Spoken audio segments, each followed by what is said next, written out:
There are specific foods that can help with osteoporosis. And I also want to make sure we touch on the fact that we were talking about this earlier.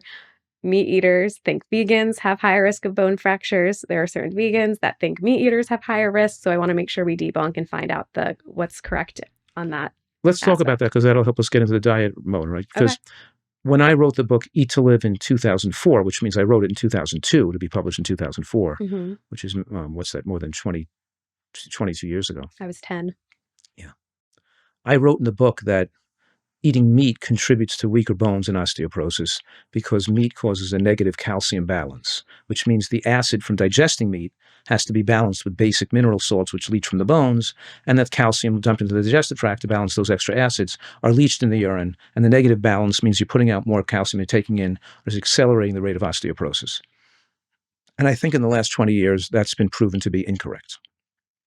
Meat does not increase risk of osteoporosis because even though it causes a negative calcium balance, over time, the body adjusts to that balance and starts to hold on to calcium. And also, because people don't digest protein as well as they age, the extra protein from the meat can help build muscle and keep muscle and bones strong.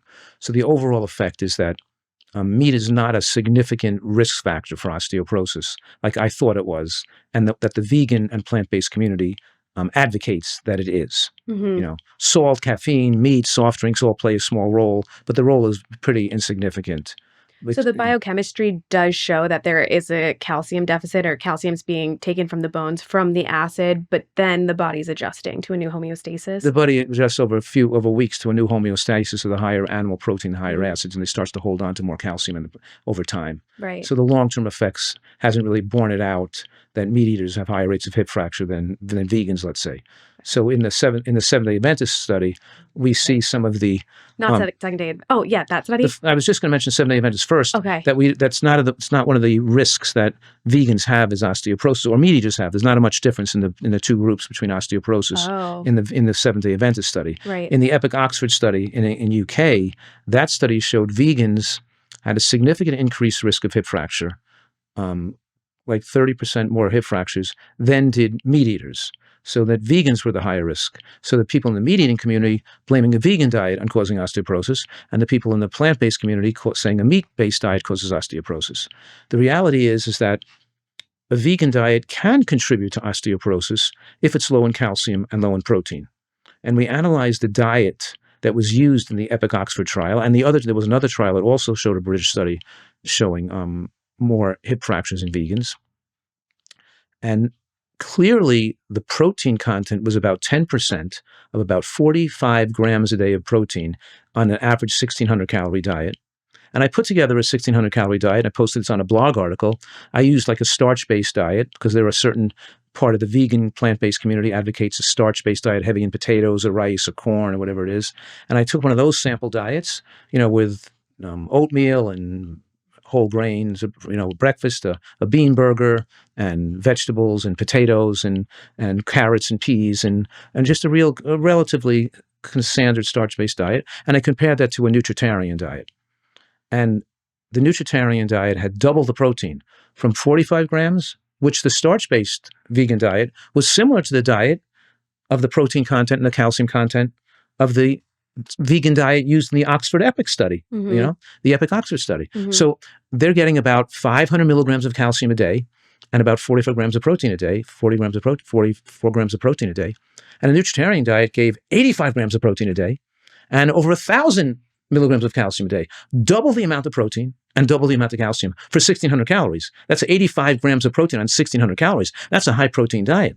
So where is all this protein and calcium coming from? It's coming from the fact that we eat green vegetables every day, and we eat beans every day, and we eat nuts and seeds every day.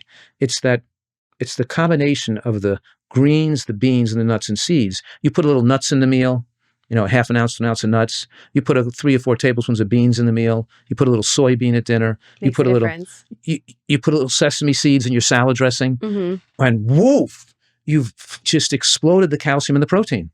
And this is what I think that what people who listen to our podcast regularly are learning, that we do recommend eating a diet that's more protein adequate, but we want to get it from plants because animal products increase all causes of death, meaning cancers and heart attack risk and death, and plant proteins will reduce cancer deaths and heart attack deaths. And we can get adequate protein, even if our diet is totally vegan, if it's well designed. And that's why a Nutritarian diet is not really a whole foods plant-based diet.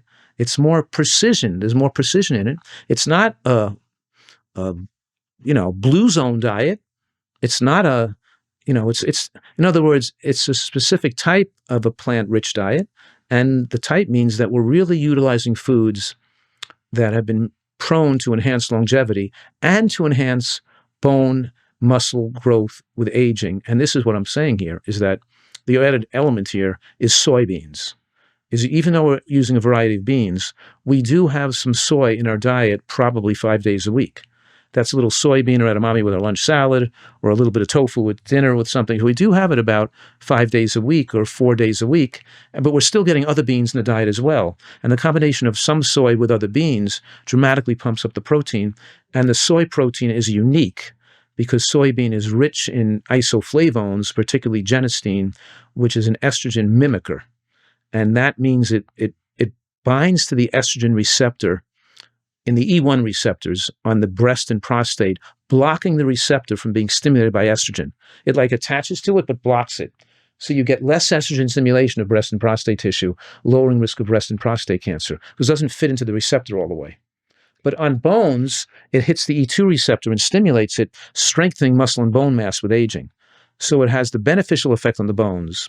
So it's almost as if the Nutritarian diet, which is best designed for longevity, is also best designed for bones and doesn't have the drawbacks of the typical vegan diet that you see in these studies.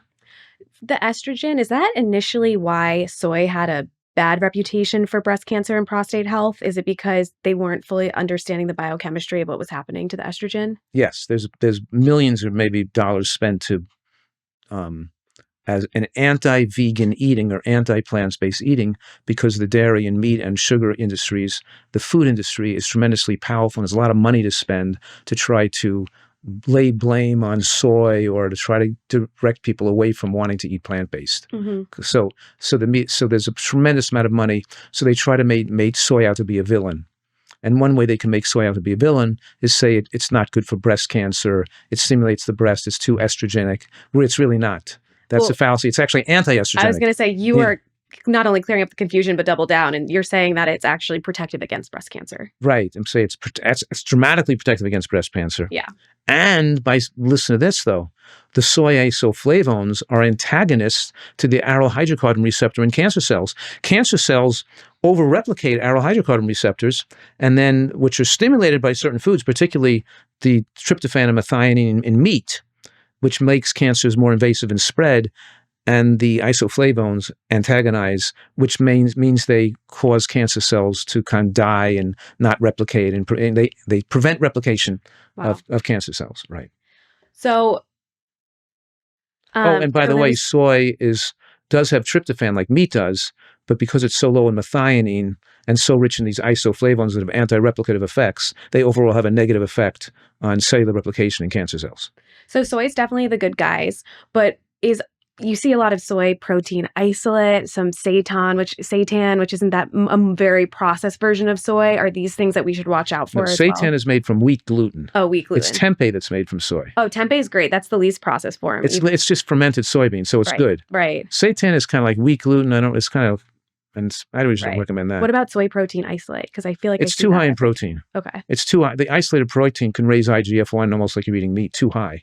So it gives you a little bit of that extra protein that could be pushing you over the edge when you have too much high biological protein. Then these hormones might promote cellular replication and promote cancer.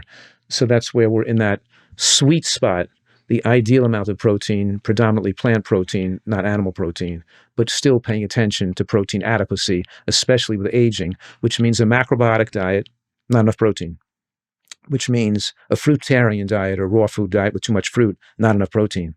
And even a starch-based diet, lots of potatoes and rice, usually not enough protein unless you put enough beans and only unless you keep the rice and potatoes relatively, still not ideal levels and certainly you're missing on the protective phytochemicals and phytonutrients that protect cancer and protect the bones maximally. So we're saying here a Nutritarian diet, these diets may be better than the average American diet, right? They're not terrible, but they're not in the same ballpark as a Nutritarian diet, where we try to look at every aspect to idealize every aspect of the diet for all diseases.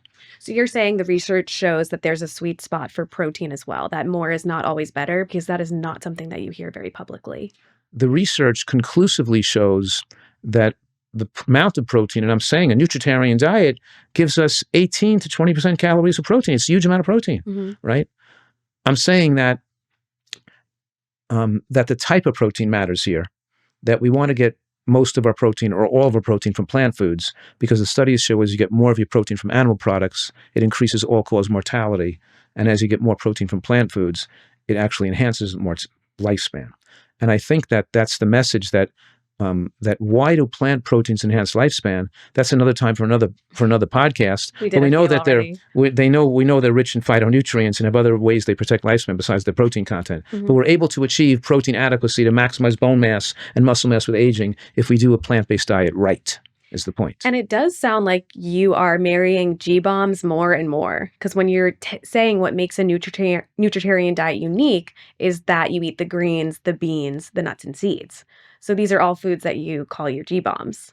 Right. Beans, greens, nuts and seeds, onions, all these things, right. So and also I wanted to point out, you made the term Nutritarian because you specifically didn't want to just say it's vegan, because you could be a variety of vegan diets.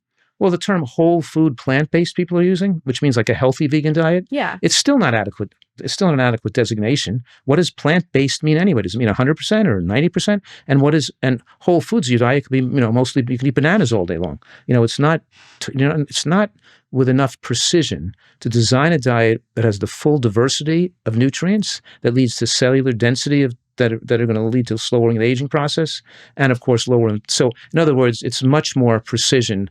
A Nutritarian diet is critical to understand these concepts that prolong human lifespan. And speaking of prolonging human lifespan and these concepts, maybe we should bring our guest in soon? Soon, not yet. I have more questions. Nice try. Okay. When you say precision, what makes a Nutritarian diet unique, I like to say, is because you're telling people the foods that you should be eating, that you should prioritize because they fight cancer, reverse heart disease, reverse diabetes, do all these things and have miraculous healing capabilities. So I think it's really important to just reflect on, you kind of outline exactly how to extend your lifespan and live better.